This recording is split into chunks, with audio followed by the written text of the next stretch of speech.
Dan hari ini tuan-tuan boleh tengok kemusnahan yang berlaku di Palestin. Kematian yang sebegitu ramai, hospital dibom, wanita dibunuh, kanak-kanak dibunuh. Sebab apa?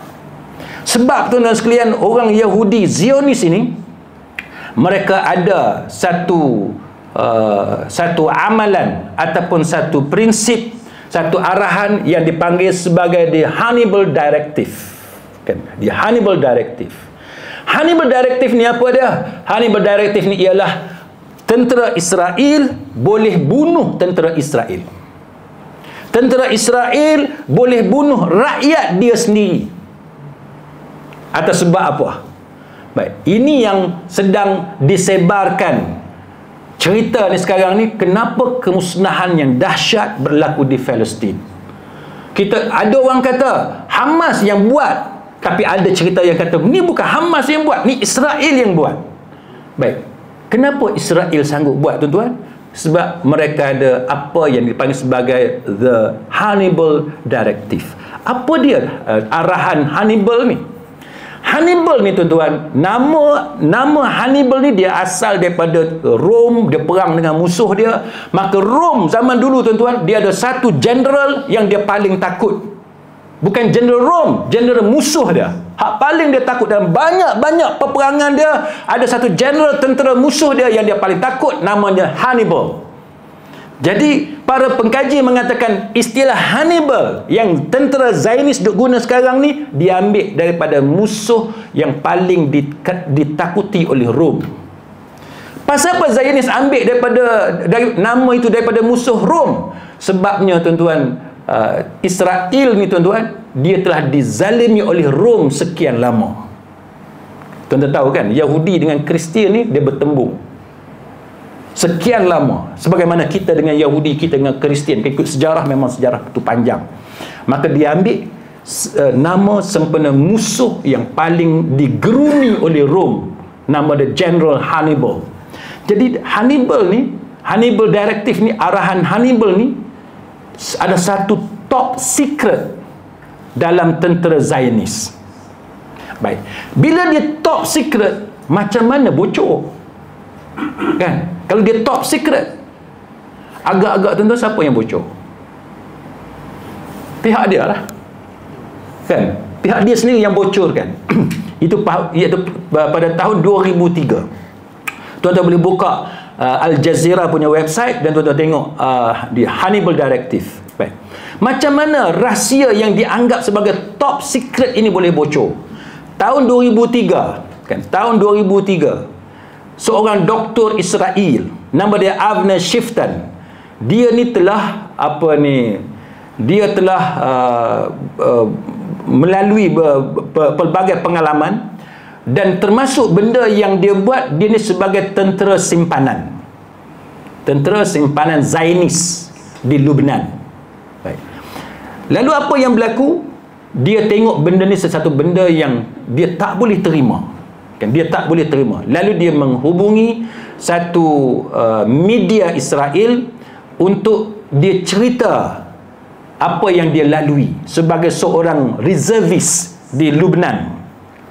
Maka benda inilah yang bocor awal-awal dulu. Ya, asal usul bagaimana direktif ini bocor datang daripada doktor Israel ini, nama Avner. Dia yang bocorkan benda ni. Dan benda ni sangat kontroversi. Sebab apa, tuan-tuan? Sebabnya Israel ni dia kena serang oleh Hamas. Jadi, dan kita tahu bahawa ramai pejuang-pejuang Islam ni ditahan oleh Israel. Duduk dalam tahanan Zionis dan mereka kena seksa. Mereka tidak dijaga hak asasi dan sebagainya. Ada yang mati dalam tahanan, kan, macam-macam lah benda yang berlaku.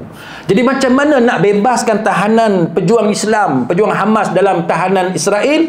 Hamas serang tempat-tempat strategik tentera Zionis dan dia culik, dia kidnap tentera-tentera Yahudi sebagai pertukaran, exchange, tukar. Kami ada satu orang tentera Zionis, kami nak 100 orang pejuang Hamas. Dia tukar lagu tu. Bukan one to one. Bukan one to one. Dah dapat seorang tentera Israel, kita minta 100 orang atau 1000 orang tahanan pejuang Islam ditukar dengan 1 orang tentera Israel. Jadi ini adalah benda yang sangat mengaibkan Israel. Benda yang sangat mengaibkan dia, menyebabkan dia dihina dalam masyarakat dia dengan sebab situasi ni. Okay. Maka dengan sebab banyak serangan yang dilakukan oleh Hamas, dan Hamas dapat beberapa orang, bukan ramai pun, tapi dapat beberapa orang, dan dia tukar dengan jumlah yang ramai. Hamas berjaya dapat jumlah yang ramai yang duduk dalam tahanan Israel tu. Maka ini menyebabkan Israel memperkenalkan arahan ni, tapi arahan ni dia tak buat, dia tidak dipublikkan. Benda ini menjadi rahsia, tapi dibocorkan oleh doktor Israel yang jadi tentera simpanan di Lebanon. Dia yang bocorkan benda ni.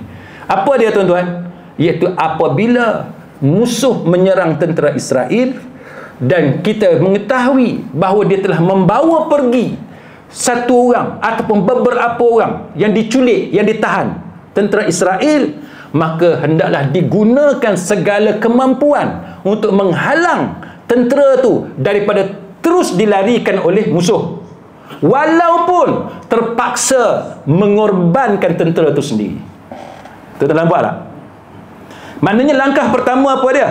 Dia rahsiakan SOP tadi, tetapi setakat maklumat yang dibocorkan oleh tentera tadi, oleh doktor tadi, dia kata yang pertama, walaupun terpaksa dikorbankan tentera tadi. Mana kalau nampak Hamas tangkap, bawa pergi, serang dia, letupkan kereta tadi ataupun letupkan kumpulan tadi, walaupun akan menyebabkan mati tebusan, tak apa. Itu satu. Peringkat yang kedua, dia kata, dan kalau sehingga mengorbankan tentera Israel pun tidak dapat menghalang daripada mereka membawa pergi tahanan tadi, kalau terpaksa mengorbankan civilian sekalipun, boleh dilakukan. Maka itulah antara jawapan kenapa Israel ni, tuan-tuan, bila dia serang Hamas dan dia serang Gaza, dia akan serang bukan sahaja Hamas, dia akan serang termasuk hospital, dia akan serang tempat-tempat orang